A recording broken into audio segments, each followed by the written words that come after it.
বন্ধুরা, কাকিমার কিচেনে আমি দেখো চলে এসেছি। আজকে ডালের রেসিপি করব। তার জন্য আমি নিয়ে নিয়েছি দেখো মটরশুঁটি, আলু আর কাঁচা লঙ্কা, আর এখানে নিয়ে নিয়েছি মসুর ডাল, আর এখানে নিয়ে নিয়েছি ধনেপাতা, টমেটো আর পেঁয়াজ।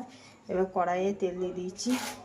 তেল গরম হলেই আমি কেটে রাখা সবজিগুলো দিয়ে দেবো। এবার ভালো করে ভেজে নেব।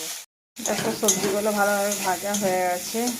এবার আমি ধুয়ে রাখা ডালটা এর সঙ্গে অ্যাড করে দেবো, আর দিয়ে দেবো স্বাদ মতো লবণ।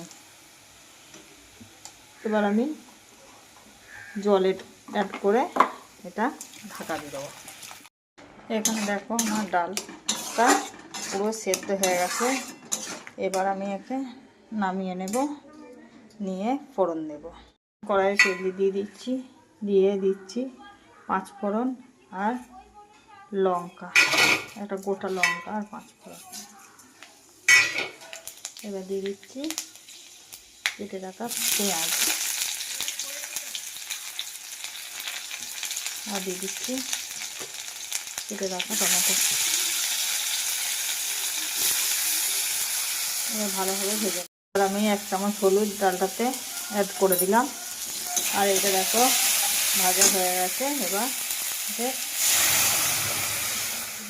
আমার ডালটা পুরো রেডি হয়ে গেছে। এবার আমি ওটা ধনেপাতা কুচি আমি ছিটিয়ে দেবো। আমার পুরো মটরশুঁটি আর মুসুরির ডাল রেডি।